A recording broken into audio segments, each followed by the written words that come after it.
Step I'm away gonna from say the this old man. once. Right Walk now. away, all Or four I of you. promise you, Right now. you won't be driving There's four anything of home us. tonight. What are you? There are four of You them. sure about Big this? men. The kind built to make other people feel small. They had come out of Phones. the dark like All they of them. owned it, which was Now. exactly what they had counted on. An empty Nevada highway at 11:30 on a Tuesday night. No headlights in either direction, just the cold desert wind and the gravel shoulder and an old man who had nowhere to go.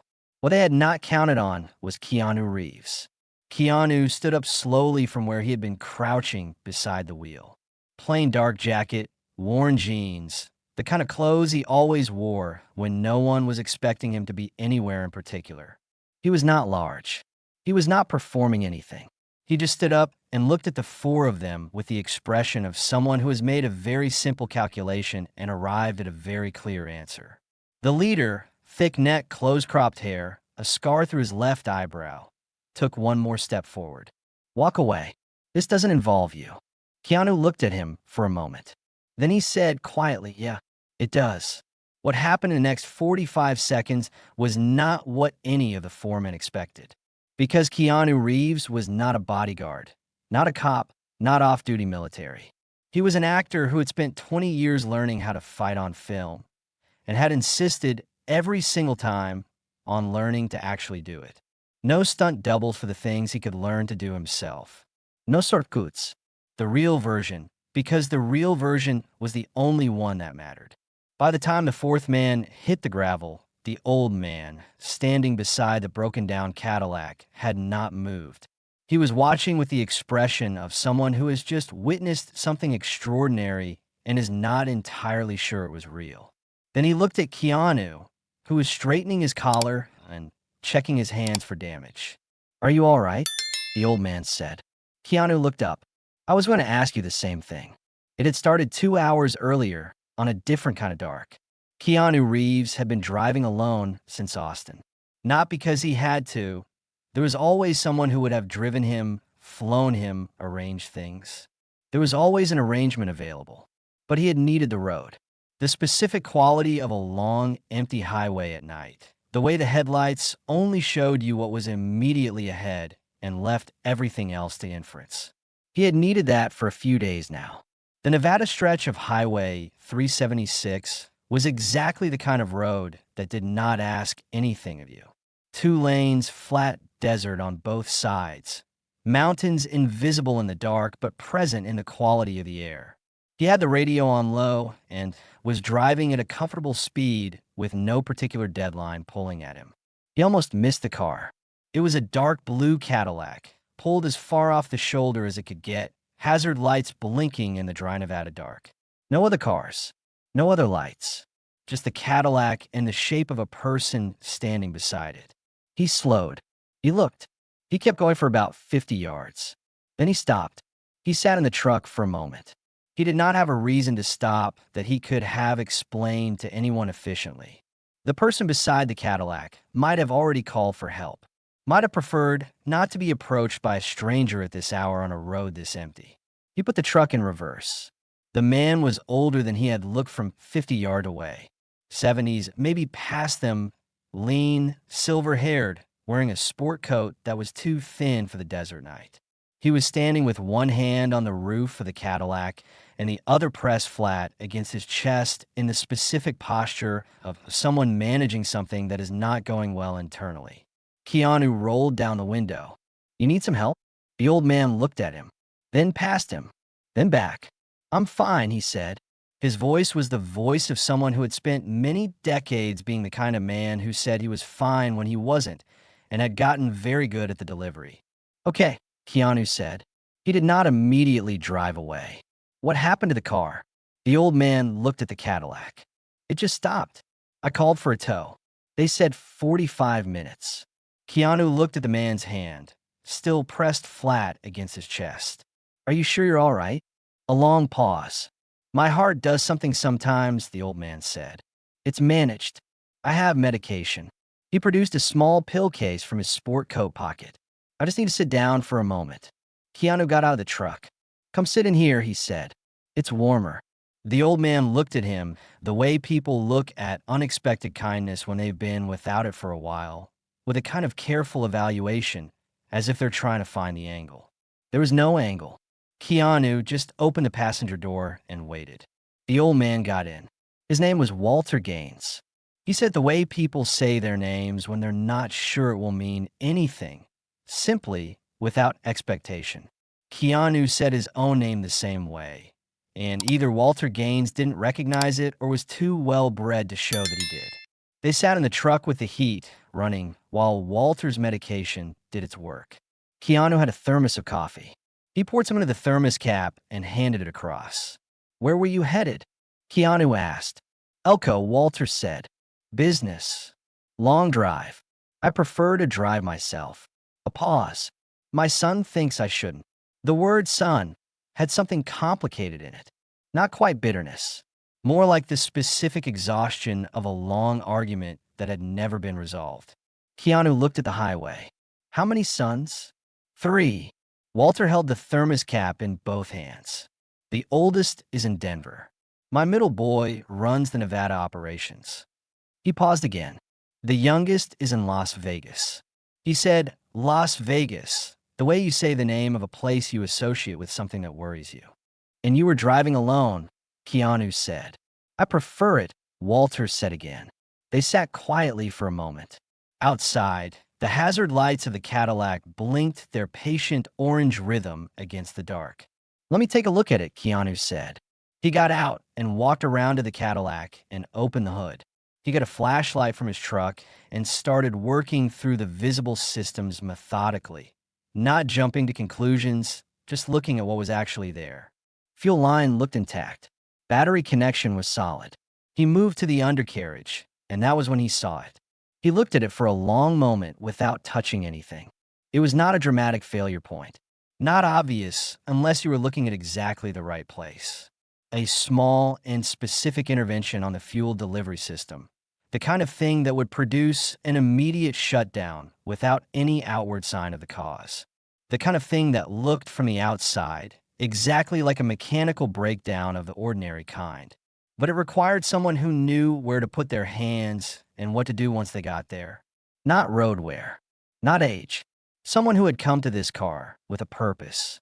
He had seen enough real equipment preparation on film sets, the kind that stunt coordinators and technical advisors insisted on, to know the difference between a system failure and a system intervention. This was the second thing. He stood in the cold desert air and looked at the highway in both directions. Empty. The kind of empty that was fine when it was accidental and had a different quality when it wasn't. He walked back to his truck. "Walter," he said, "when did you stop for gas last?" "Tonopah. About an hour and a half ago." "How long were you inside?" A pause. "Maybe 15 minutes. I called my son from the station. My eldest. To tell him I'd be late." "Did you notice anyone near the car when you came back out?" Walter looked at him. "What kind of question is that?" Keanu held his gaze. "The kind that matters right now." Walter was quiet for a moment. Something shifted in his expression. The arrival of something he had been half expecting, coming in from the dark.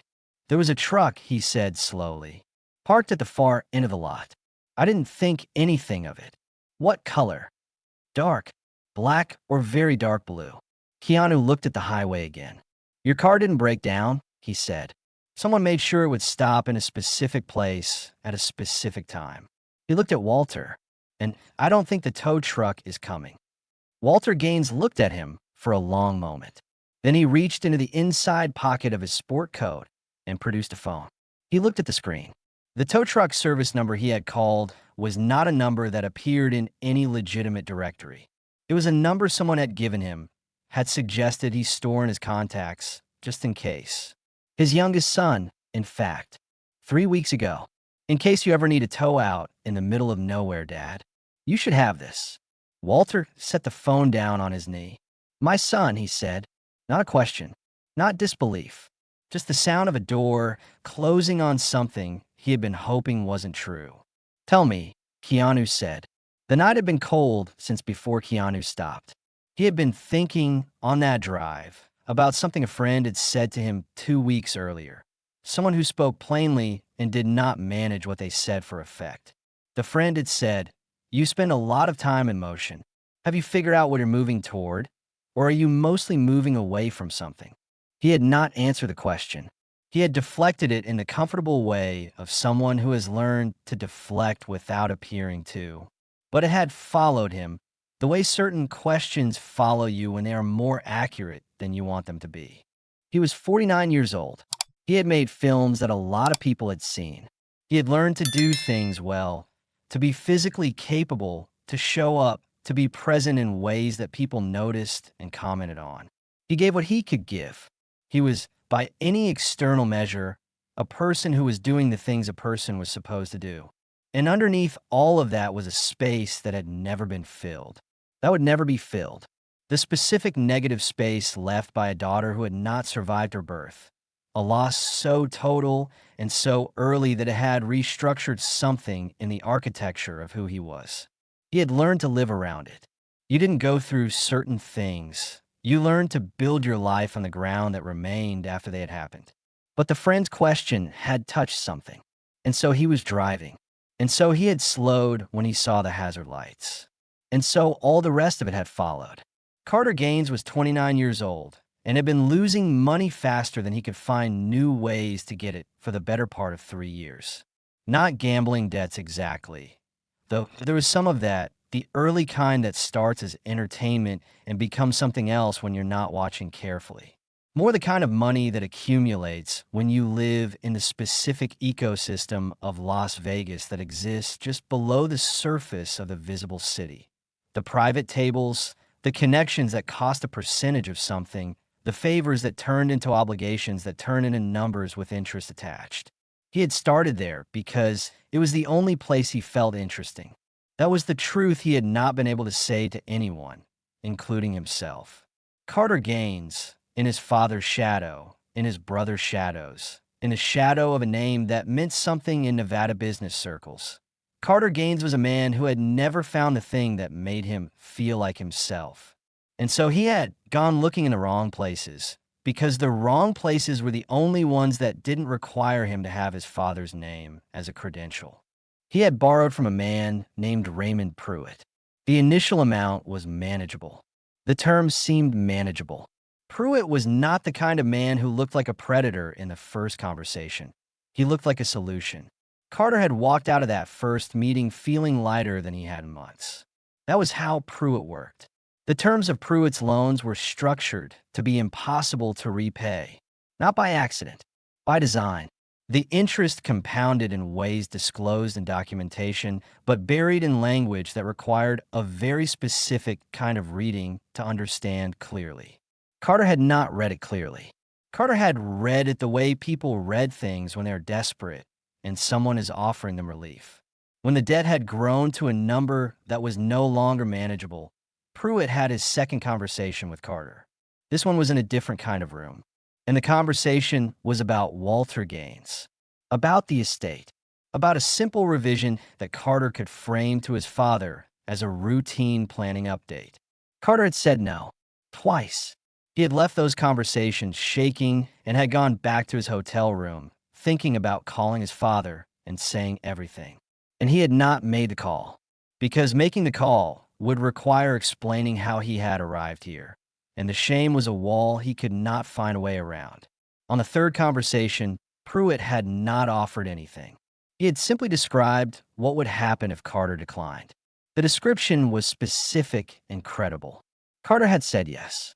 Walter Gaines had built Gaines Mineral Holdings over 40 years from a single claim in eastern Nevada into a privately held company with assets in 7 states.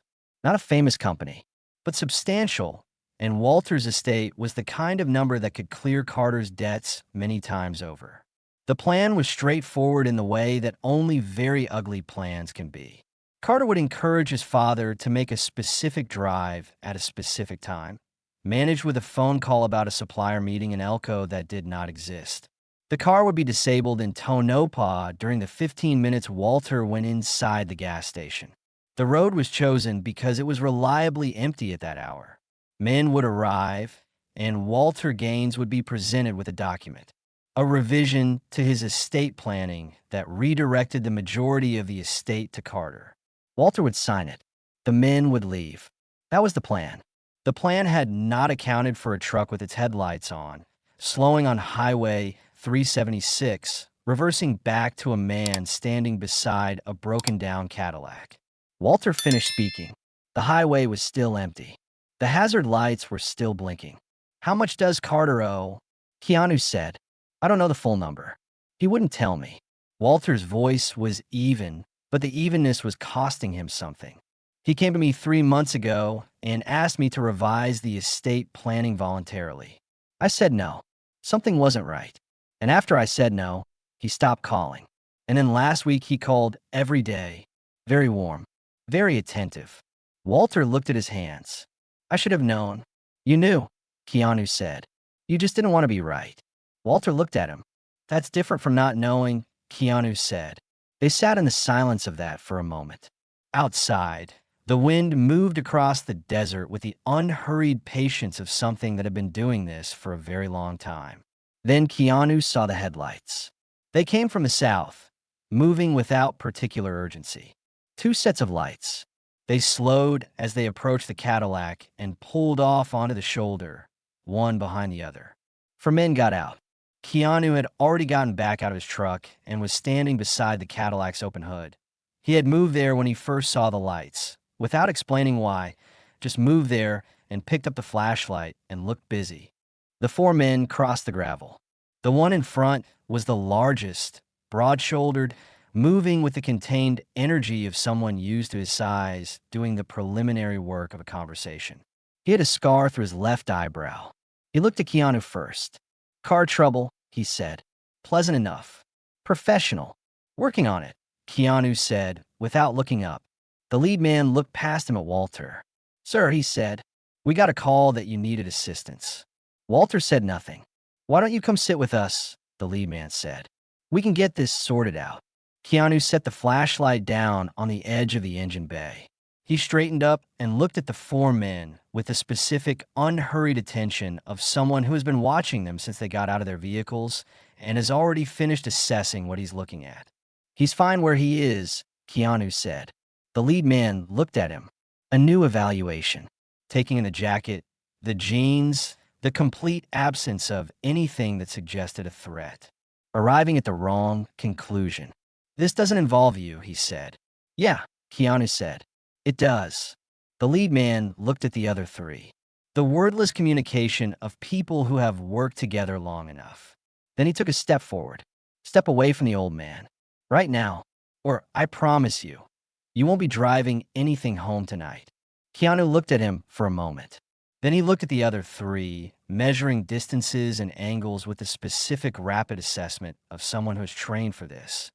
Not in the abstract, not in theory, but in the practical, physical, repetitive way of someone who has spent 2 decades doing the real version, because the real version was the only one that worked on camera when you didn't have cuts. He had started training seriously because directors kept asking him to do things he couldn't do convincingly without actually being able to do them. That was the logic at first.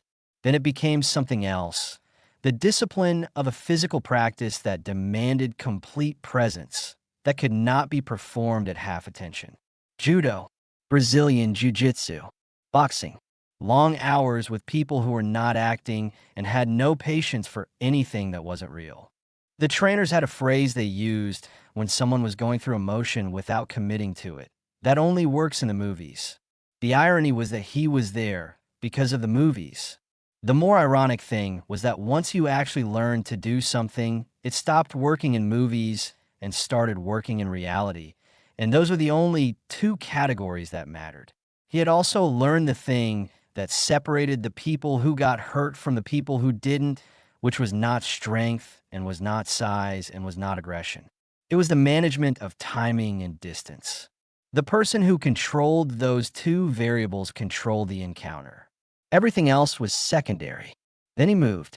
What happened next was not elegant in the way that movie fights are elegant. No music, no careful choreography, no moment held for dramatic effect. It was fast and deliberate and compressed, like watching someone solve a problem they had already worked through many times before. The lead man came forward. Keanu stepped into him rather than back.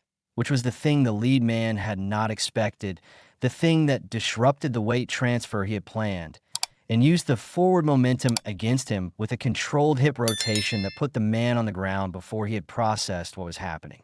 He went down hard, but not dangerously. The second came from the right at an angle. Keanu had already moved his weight to account for this. The angle told him where the second man's weight was committed before the second man had fully committed it, and the result was a brief leverage application that redirected the force into the gravel efficiently. The third had gotten to the batten.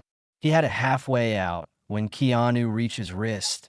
Not the batten, the wrist, because the batten is what you see and the wrist is what matters, and applied a joint lock that was technically a submission hold from jiu-jitsu and practically a very clear instruction to stop.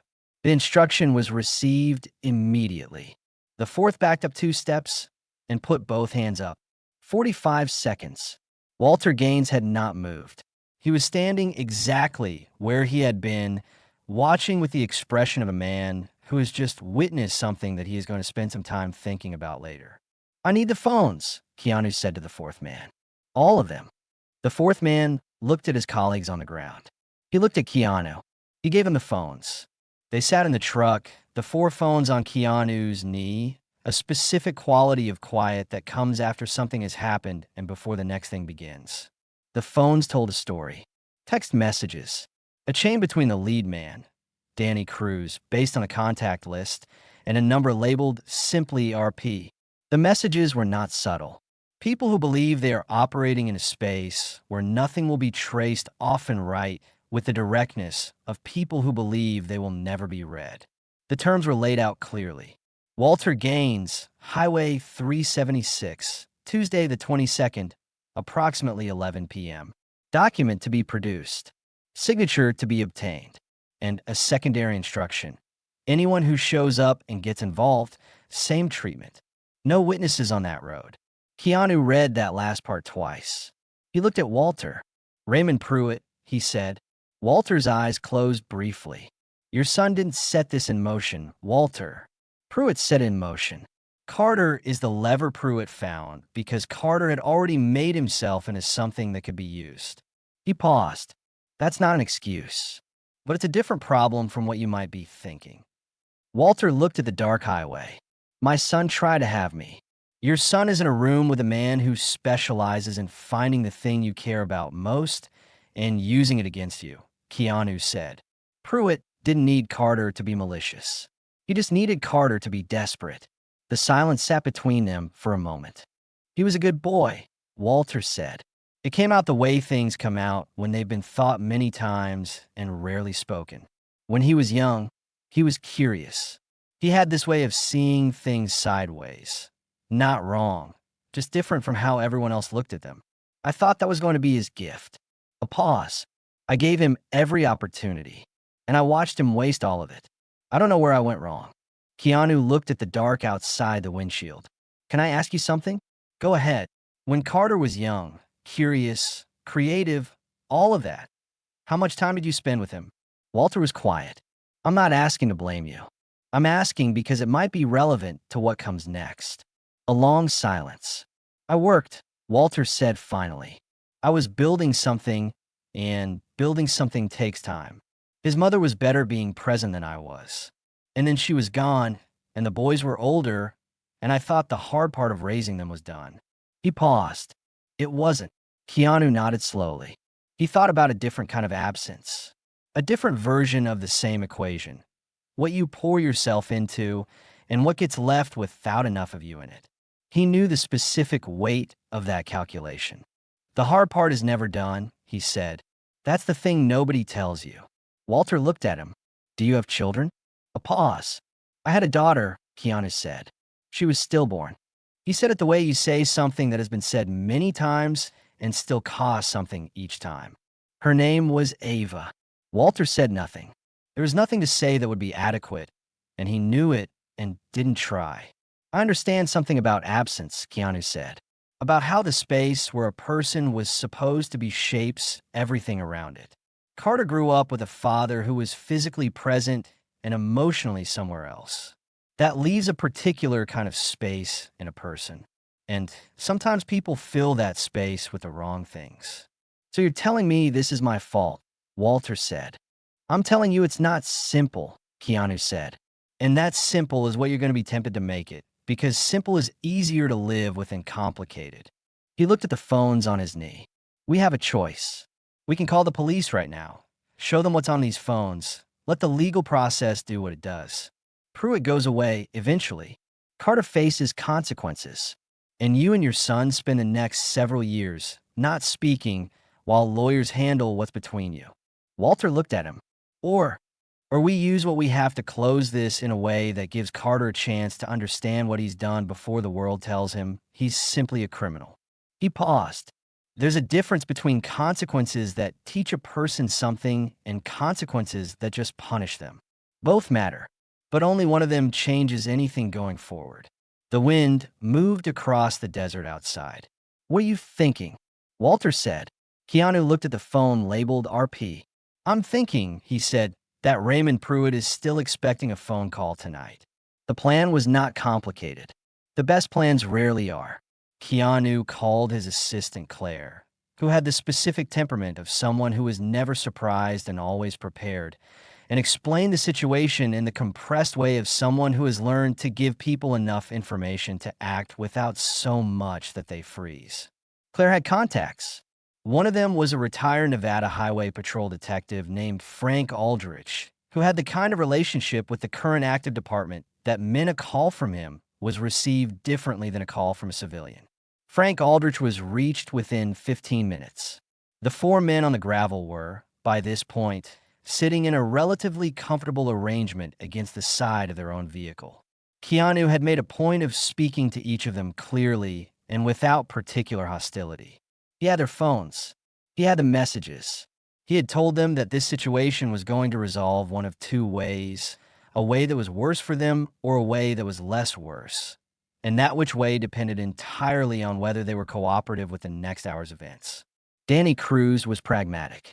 He had assessed the situation and concluded that pragmatism was the correct position. His three colleagues followed his lead. The document they had been carrying, the estate revision, prepared on legal stationery, was now in Walter's possession. He had read it carefully. His face while reading, it was the face of a man examining the terms of a transaction he had almost been forced into. Then Walter made the phone call from Danny Cruz's phone, using the number labeled RP. He made it at 12:40 a.m., when Pruitt's people would have expected a check-in call. He told Raymond Pruitt that the document was signed, that everything had proceeded as arranged. His voice was steady. He was a man who had spent decades negotiating in rooms where your voice was sometimes the only leverage you had, and he knew how to control it. Pruitt was pleased. Pruitt said he would have the document collected in the morning. Frank Aldrich was already listening on a secured line. By the time the Nevada Highway Patrol vehicles arrived, four of them, plus a detective's car, Raymond Pruitt had already been located at his office complex near the Strip, where he had apparently not yet gone to sleep. The operation against his lending business had been a thread that state investigators had been pulling on for 18 months without quite enough to move on. The phone calls from this evening provided the sufficient thread end. Pruitt was arrested at 2:15 a.m. Carter Gaines was located at a hotel in Reno. He had not been physically involved in the night's events. He had provided information, set the lever in place, but the messages established a chain that required a conversation with law enforcement regardless. He was contacted at 3 a.m. The call that came to Walter an hour later was from Carter himself. Walter took it outside the truck, standing on the gravel shoulder with the Nevada stars overhead. Keanu stayed in the truck. He did not listen. He thought about Carter, a 29-year-old man in a Reno hotel room, being reached at 3 in the morning by the father he had just tried to have coerced. The specific horror of being caught in something you had allowed to become real. There was a kind of mercy in that call that Carter had not earned. But mercy withheld until it was earned was not really mercy. It was transaction. Walter had picked up the phone and called because Walter was the father, and the father's job did not end when the child made the worst possible choice. The call lasted 22 minutes. When Walter got back in the truck, he sat for a while without speaking. "He's terrified," Walter said finally. "Yeah." He kept saying he didn't think they were actually going to, that he thought it was just going to be a conversation. "Doesn't matter right now," Keanu said. Walter considered. "It matters to what comes next." "Then let it matter later," Keanu said. "Right now it's enough that he called you." "That's not nothing." Walter was quiet. "Why did you stop?" he said finally. "Tonight. On this road. There was no reason to stop." "Why did you stop for a broken-down car in the middle of nowhere at 11 o'clock at night?" Keanu looked at the highway. The first faint quality of pre-dawn was beginning somewhere below the horizon. Not visible yet, but present in some change in the quality of the air. "I lost someone," he said. "A long time ago. My daughter. Before she was born." He paused. "And after that, for a while, I drove past things. Not just literally. I drove past situations where I could have been useful. And I kept going because I was somewhere inside myself, carrying something heavy and looking at the road and not the people beside it." Walter listened. "And then at some point I stopped doing that," Keanu said. "I don't know exactly when. I just noticed the change. The noticing happened first, then the stopping." He paused. "I don't have a better explanation than that. I saw you on the road, and I stopped because that's what I do now." Walter was quiet for a long moment. "Your daughter," he said carefully. "She would have been proud of you." Keanu looked at him. Something in the look was neither confirmation nor denial, just the expression of a person receiving something that has no easy response, holding it with care. "I don't know," he said, "but I try to be the kind of person who would have deserved to be your father. That's what I've got." The sun came up over the Nevada desert without ceremony, turning the dark into gold and the gold into the clear, hard blue of a Nevada morning. Walter Gaines was drinking terrible gas station coffee from a styrofoam cup in the passenger seat of Keanu's truck and looking out the window at the desert going gold. "I need to talk to Carter," he said. "Properly, not on the phone." "Yes," Keanu said. "I don't know how to start." Keanu drove in silence for a moment. "Start with the truth," he said. "Not the truth about what he did. The truth about what you did. 20 years of being somewhere else when he needed you to be there. That truth." He paused. "It's not about assigning blame. It's about saying out loud the thing that neither of you has ever said. Because if you say it, then it exists. And if it exists, you can actually deal with it." Walter held the styrofoam cup in both hands. "That's a terrifying thing to do." "Yes," Keanu said. "You've done it." Keanu thought about it honestly. "I'm doing it," he said. "It doesn't end. It's more like a direction you choose to travel." Walter nodded slowly. "He was so angry when he was young. I never understood why. I gave him everything.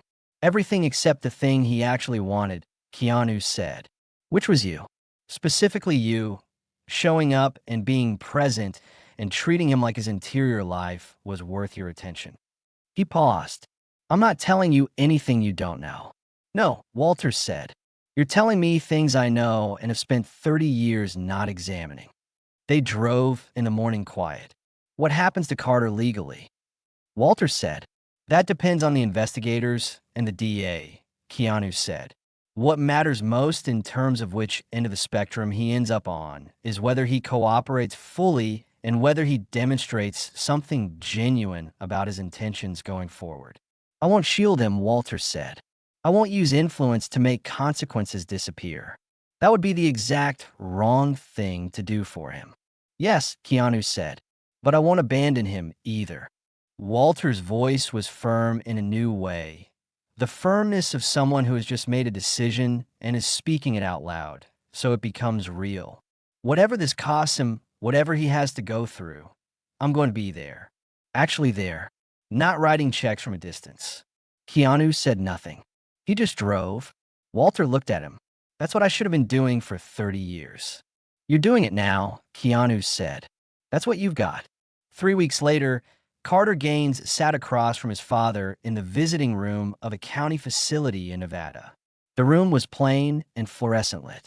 Walter had driven himself. He had not brought a lawyer or an assistant or anyone else. He had brought a photograph. It was a photo of Carter at 7 years old, standing in front of a pile of rocks at a mine site in eastern Nevada. Walter had taken him there once on a Saturday, and Carter had spent 3 hours asking questions about how things worked underground, about pressure and geology, and what happened to the rock over millions of years. Walter had answered every question. He had been fully present for those 3 hours in a way that had not always been available to him. He set the photograph on the table between them. Carter looked at it for a long time. "I remember that day," he said. His voice was rough. "So do I," Walter said. "I'm sorry," Carter said. I know it doesn't." "Let me go first," Walter said. Carter looked up. "I failed you," Walter said. "Not as a provider. As a father. As a person who should have been paying attention to you specifically, to who you were becoming and what you were afraid of and what you needed from me. And I wasn't. I was somewhere else, building something that turned out to matter a great deal less than I thought it did." He paused. "I am sorry. For 30 years of being somewhere else." The fluorescent light hummed. Carter did not speak for a long time. "I went to Pruitt," he said finally. "I went to him. He didn't find me. I found him. I need you to know that. I was in trouble, and I was too ashamed to come to you. And so I found the worst possible alternative, and then when it got worse, I made the worst possible choice. None of that was someone else's fault." "No," Walter said, "but I made it harder for you to come to me than it should have been." They sat with that. "What happens now?" Carter said. "You cooperate fully," Walter said. "You tell them everything you know. You do whatever comes from that process without anyone shielding you from it." Carter nodded. And then Walter said, "When you're through it, I'd like you to come work for me. Not as an heir, as someone who starts at the beginning and learns the business from the ground up, the way I did. No shortcuts, no special access. Just work." Carter looked at him. "You don't have to," Walter said, "but I'd like you to consider it. Because you're the one who used to spend 3 hours asking questions about how things work underground." He pushed the photograph forward. "That's still in you. Under everything that happened. It's still there." Carter looked at the photograph of himself at 7 years old, standing in the Nevada sun, full of questions. "I don't know if I can do it," he said. "I know," Walter said. "That's why I'm asking. Not telling. Asking." Carter put his hand on the photograph. He did not speak. "I'm going to show up," Walter said quietly. "Every week, whatever this takes. Because that's the thing I should have done 30 years ago and didn't, and it's the only thing I know how to offer you now that has any actual value." Carter Gaines looked at his father across the table, and he did not say anything for a long time. And then he nodded, once, slowly, the nod of someone who has not yet decided to believe something, but has decided to let the possibility exist. That was enough. That was where it began. Keanu drove back through Nevada 2 days after the night on Highway 376. Different road, different hour. The late afternoon light making the desert look like something valuable and patient. He had heard from Frank Aldrich that morning. Pruitt's operation had unraveled faster than the investigators had expected. Several people who had been under his leverage for months or years were, as of this week, in possession of something they had not had before, a way out. 47 people total once the full accounting was done. 47 lives that had been organized around an obligation that was now gone. "That's not a small thing," Frank had said. "No," Keanu had said. "It isn't." He drove with the radio off. He wanted to hear the desert. It had a sound, at this hour, that was almost not a sound, a quality of quiet that was full rather than empty, the kind you could only hear if you were actually listening. He thought about Walter's message, the word try, about what a significant word that was when it was used honestly rather than as cover for not trying. Walter Gaines had spent 40 years being good at many things and was now, at 73, attempting something he had never successfully done. The specific, sustained, difficult work of being present for another person over time, with no agenda attached, with no achievement to measure it by. Just showing up. He thought Carter was probably going to be all right. Not immediately, not easily. But there was something in what Walter had described, the boy who had spent 3 hours asking questions about what happened to rock under pressure, millions of years of it, and what came out the other side, that suggested a person who was not done, whose curiosity was still in there, buried under the accumulated damage of 30 years of feeling unseen. Waiting. The highway went forward into the late afternoon light, long and flat and honest. The kind of road that showed you things as they actually were. He was moving toward the things that were actually in front of him, toward the people who needed someone to stop, toward the honest work of showing up, in whatever form that took, without the agenda of what he would get from the showing up. That was the direction. He didn't have a destination. He had a direction, and that was enough to navigate by. 1 year after the night on Highway 376, Keanu received a package in the mail. Inside was a small piece of Nevada desert rock, pale, striated, the kind of stone that had been underground for a very long time before someone found it, and a short note from Carter Gaines. It said, "My father told me you asked him about the day he took me to the mine when I was 7. I've been thinking about that day a lot, about the questions I asked. I've started asking them again, in a different context, but the same spirit. I work in field operations now. 3 months in. I asked too many questions, apparently. Walter says that's probably going to be all right in the long run. I don't know how to thank you for stopping on that road. So I'm sending you a piece of the ground that the company works, the actual ground, the stuff that matters. My dad said you'd understand why. I'm trying to be the person who deserved to be found on that road, instead of the one who set the trap. Some days are easier than others. I think that's probably how it goes. Thank you. CG." Keanu held the rock in his hand. It was heavier than it looked. That was the thing about Nevada stone. It carried its history in its density, millions of years of pressure and time compressed into something you could hold in one palm. He thought about Ava, the way he always thought about her. Not with the acute pain of early grief, but with the specific tenderness of someone holding something very carefully, because it is the only version of it they will ever have. He thought about what she might have been like at 7, asking questions about things that had been underground for a very long time. He thought, maybe this is part of it. The practicing, the showing up for other people's children, other people's fathers, other people's families. Not as a substitute. Nothing could be that, but as a form of being the person he had intended to become. The direction of the man he would have wanted her to know. He set the rock on his desk where he could see it. He went back to work. He paid attention to what was in front of him. That was the whole practice.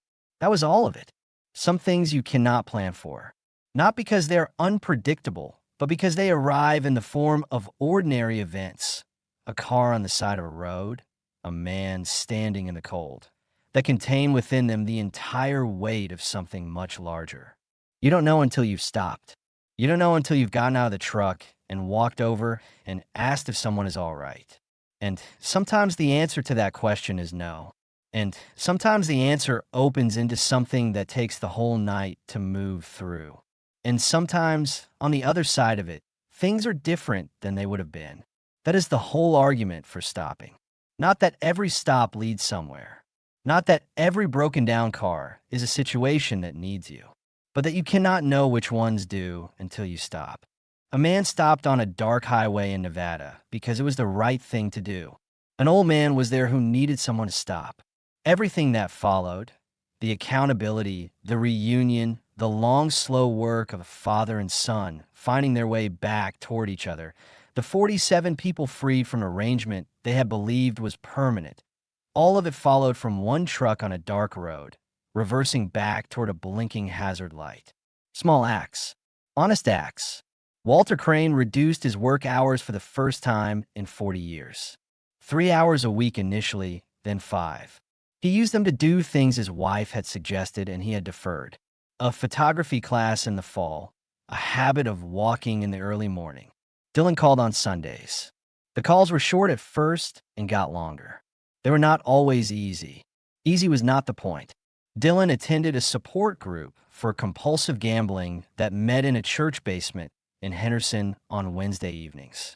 He sat in the plastic chairs and listened to people tell the truth about themselves and told the truth about himself, and discovered that the truth, spoken plainly to people who understood it, had a quality of relief that no win had ever provided. He was not fixed. He was not, in the simple and conclusive sense, better.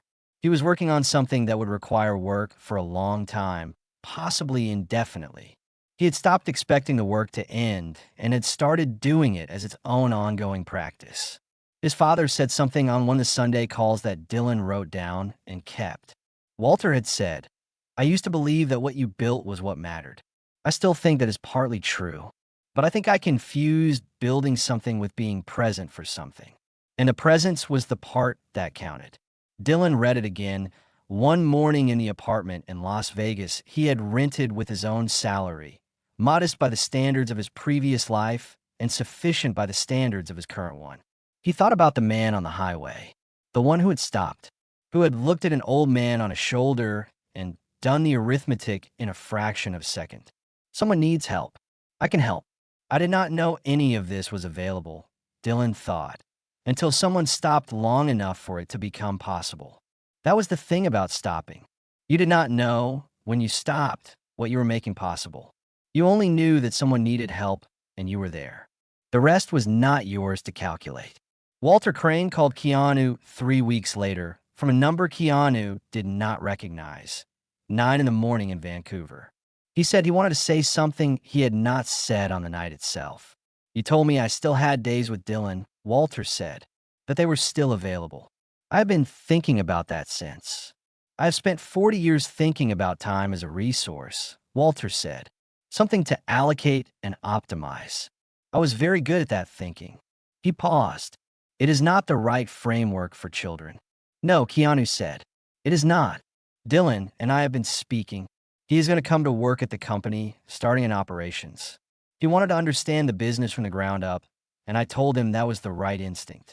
The conversations are not easy, but they are happening. That is the part one did not know how to want. I kept waiting for the simpler version. The simpler version does not usually arrive," Keanu said. "No," Walter said, "it does not. But the complicated version is still better than the absence." He was quiet. "That is obvious once you say it. It was not obvious to me for a long time." "How is Dylan?" Keanu said, "Slower than he expects himself to be, which is probably the right speed. He called his sisters last week. They're coming for Thanksgiving." Walter's voice changed slightly. They had been worried. They did not know how to reach him. "That is good," Keanu said. "Yes." He paused once more. "I wanted to say thank you. For stopping. For the other things. But mostly for stopping, because the other things would not have happened if you had driven past." Keanu looked at the Vancouver window. "Someone was stranded on the road," he said. "That is all." "That is not all," Walter said. "But I understand why you say it that way. A beat. Take care of yourself, Keanu." "You too, Walter." He ended the call. He sat for a moment with the coffee on the desk and the ordinary continuation of the ordinary day around him. Then he picked up the coffee and went back to work. There are moments in a life that arrive without invitation, that show up on empty roads at 11:30 at night, with no warning and no reason to be significant, and turn out to be among the most significant things that year. Most of the time, those moments do not announce themselves. They look like an inconvenience. A car on the shoulder. An old man in the wrong clothes for the wrong place. A reason to stop when you had not planned to stop. What Keanu Reeves had understood for a long time and understood differently after that night on Route 93, was that the willingness to stop is not a small thing. It looks small. It costs approximately 3 seconds. You see something, you brake, you pull over. But in those 3 seconds, you're deciding what kind of person you are. Not abstractly, not philosophically, concretely, in the dark, with no audience and no opportunity for the decision to be witnessed and credited. You just stop, or you do not. Walter Crane had spent 40 years building something that the people closest to him did not feel included in. He had done it from love, in the specific and damaging way that love becomes labor, that labor becomes absence, that absence becomes the thing your children grow up trying to fill with other things. Dylan Crane had grown up with every advantage and used them to build a precise replica of emptiness. Had learned to want things because wanting was the only sensation that felt like motion. Had borrowed from people who saw in his wanting an opportunity and had ended up in a room at midnight waiting for a document that was going to take something from the father he had been trying to reach for 15 years. And there was a man on a highway who had stopped because stopping was not a decision he made, but a reflex, the reflex of someone taught by loss that the ordinary presence of one person to another was not ordinary at all. That was the thing, that it had always been the thing. He had lost his daughter before he knew her. He had carried that loss in the way of someone who does not put it down, but learns to carry it while continuing to move. In the carrying, he had learned something you can only learn by carrying something that heavy. That being present for another person, really present, stopped, attending was not a gesture. It was the whole of it. It was what love looked like when it was functioning correctly. It was showing up on a dark road. It was stopping. It was, you okay? You stop. You look. You say, you okay? And the night goes one way instead of the other. That is enough. That has always been enough. The management training program ran for 2 years. Dylan enrolled in September, started in the logistics division, and discovered something about the nature of competence that he had not understood before. Competence, it turned out, was not the same as intelligence. Intelligence was the capacity to understand things quickly. Competence was the repetition of doing things correctly until the doing became automatic and the attention could move to the layer above. It required patience with your own slowness. It required the specific humility of acknowledging that you were, in this domain, a beginner, even when other domains in your life had given you no practice being a beginner. He made mistakes that were elementary. He arrived at meetings having misread documents. He misunderstood process flows that colleagues had been managing for years. He asked questions that revealed, to anyone paying attention, how much he did not yet know. He kept going. He kept going because the work was genuinely interesting, which had surprised him. He had expected to find it tedious, the administrative detail of an operation that dealt in things rather than ideas. He found it clarifying, understanding how a system actually worked from inside its mechanics changed your relationship to it. He had spent his whole life hearing his father talk about the company as a thing with direction and character. Working in it from the ground, he understood it as thousands of small decisions made by specific people in specific moments, each one adding to or subtracting from something nobody could see all at once. The people on the logistics floor were not people he would have known in his previous life. They were specific, competent people who had been doing their jobs for years and who received him with the cautious professionalism appropriate to a founder's son showing up in their division. He understood the caution and did not take it personally. He understood that he was an unknown quantity and that unknown quantities in positions of potential authority warranted caution.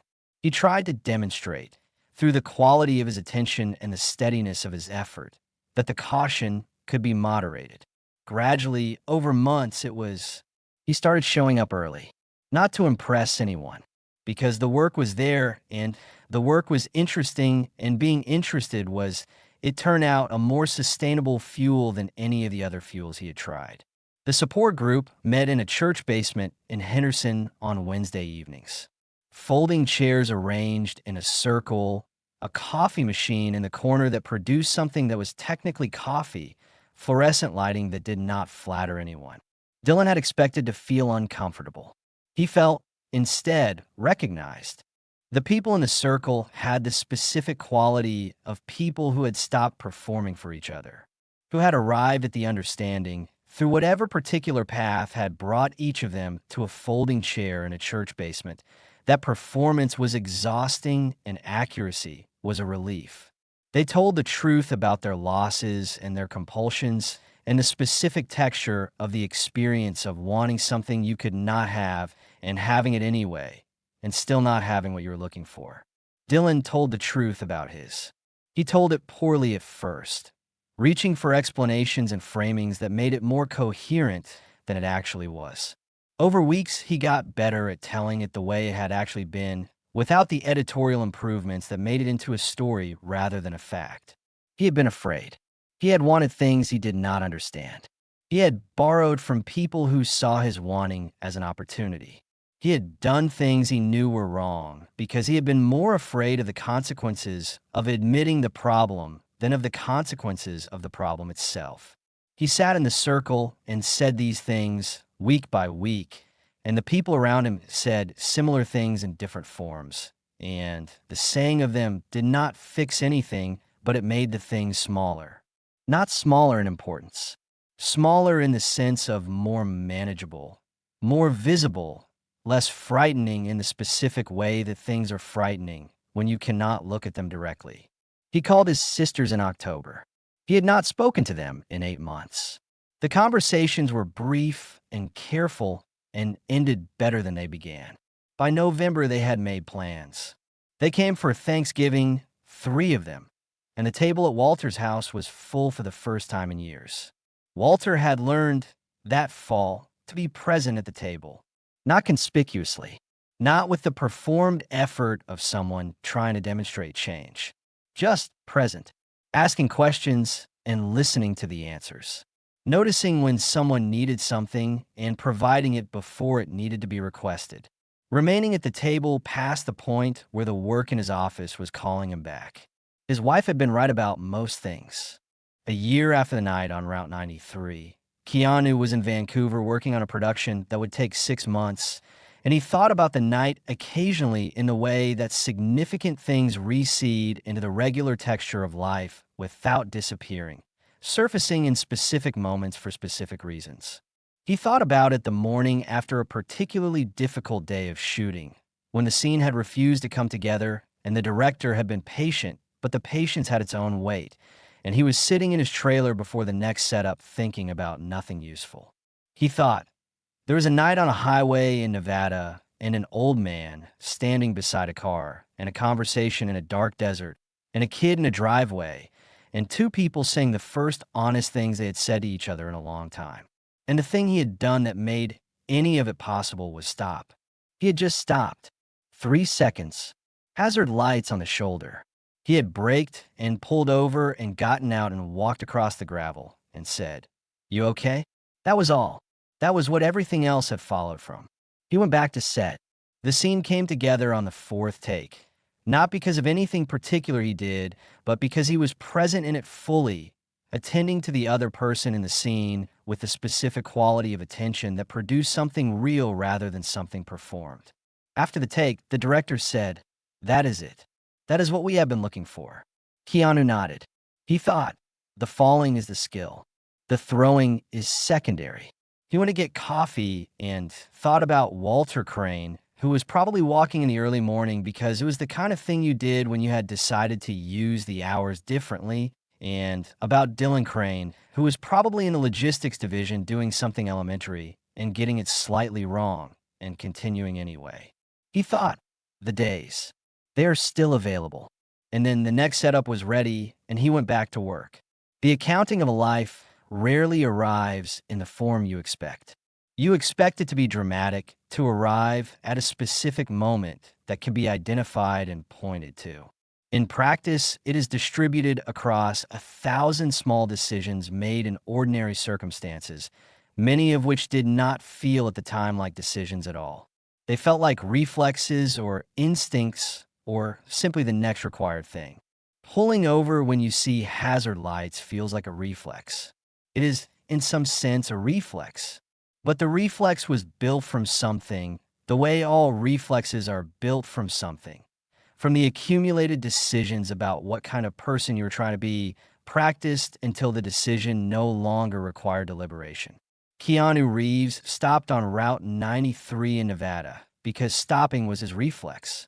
The reflex had been built from 20 years of showing up, of being present for the work, of the specific kind of attention to other people that he had cultivated in the way that some people cultivated indifference as a practice, as something that required ongoing maintenance. It had been built in part from loss, from understanding at the deepest available level that presence was not a given, that the ordinary days were not guaranteed, that the unremarkable time with the people you loved was not unremarkable at all. He had stopped. He had said, "You okay?" And the night had gone one way instead of another. That is the whole of it. Not complicated.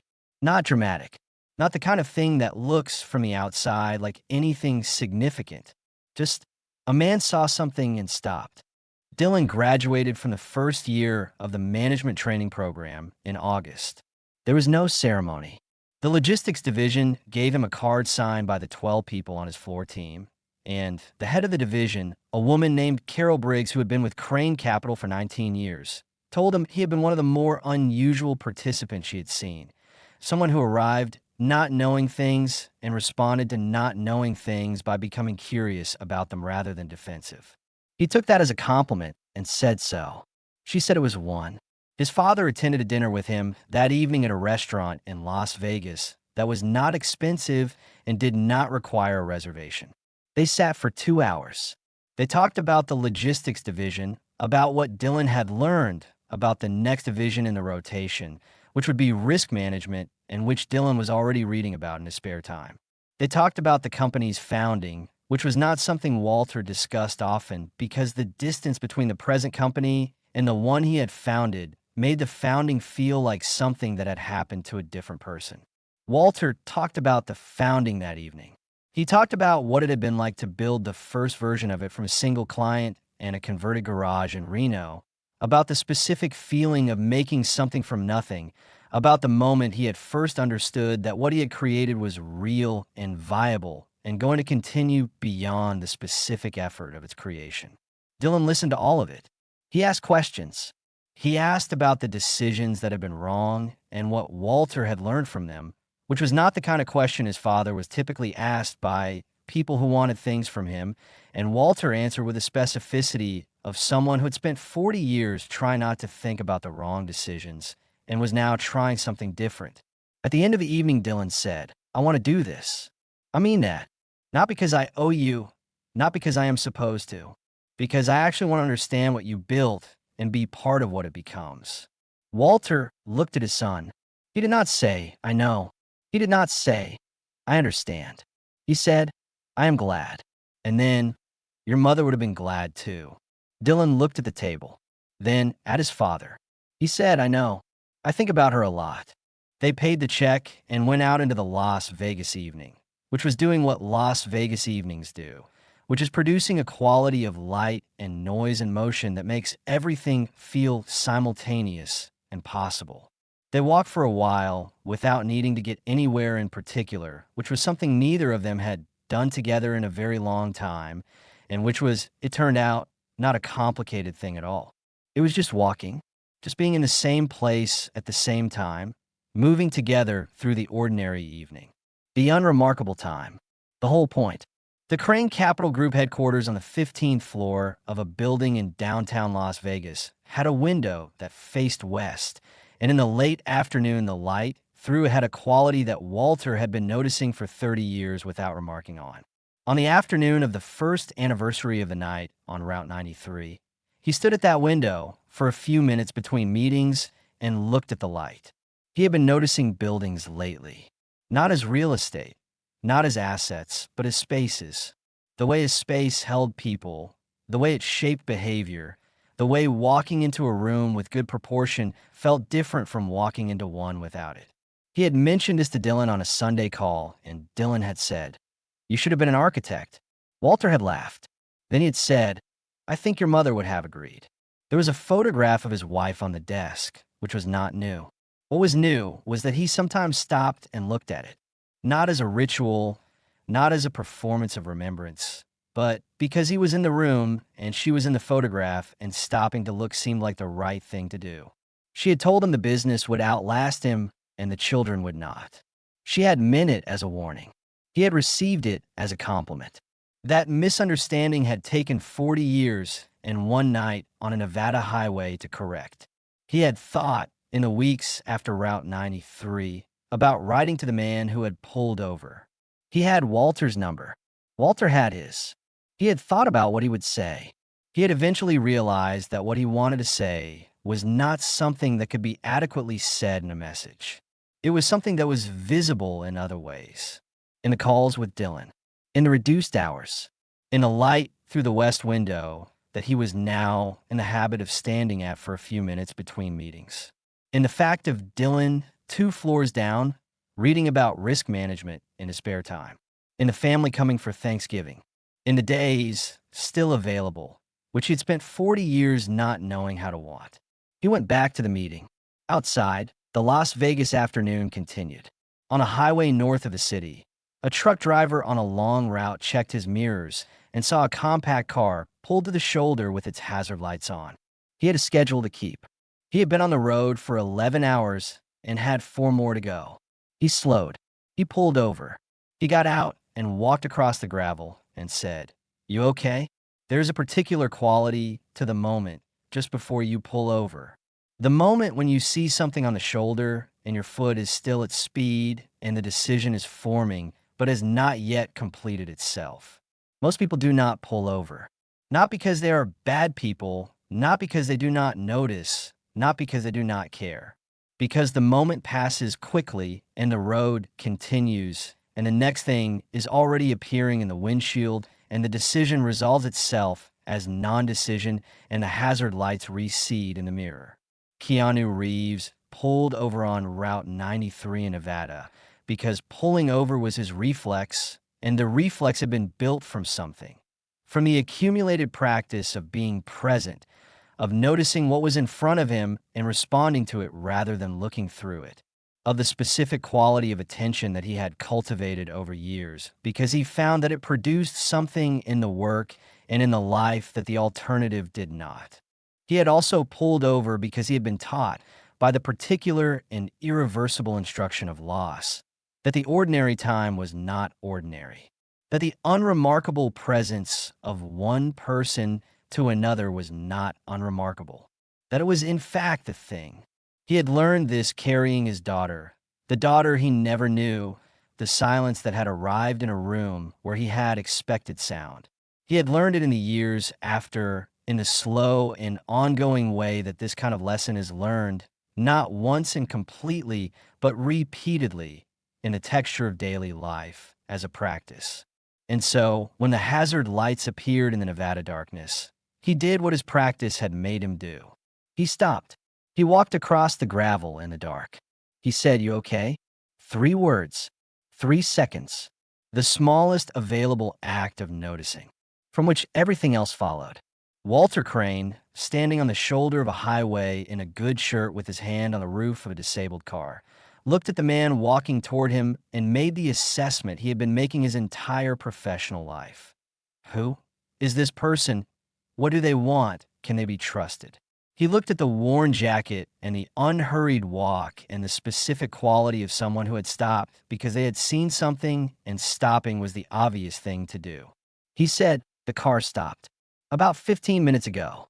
And from that simple exchange, in the dark on the shoulder of a Nevada highway, a sequence began that would change the shape of several lives in ways that none of them could have predicted, and that none of them, looking back, would have traded for the alternative. This is how things change, not through grand decisions or dramatic interventions, but through small acts of noticing, small acts of stopping, small acts of saying, "You okay?" Through the accumulated practice of being present to what is actually in front of you rather than to the next thing, or the thing you're trying to reach, or the thing you are afraid of. Through the reflex of stopping, which is not really a reflex at all, but a choice made so many times that it has become one. You stop. You look. You say, "You okay?" And the night goes one way instead of the other. That is enough. That has always been enough. Thank you for following this story. Let us know in the comments below what moment stayed with you the most. If this story has moved you and you'd like to stand with us in bringing more voices of truth and hope to light, please consider supporting our work. Even the smallest gift helps us continue creating and sharing these powerful stories. You can find the donate link in the description. And of course, don't forget to subscribe so you won't miss the next chapter we're preparing for you.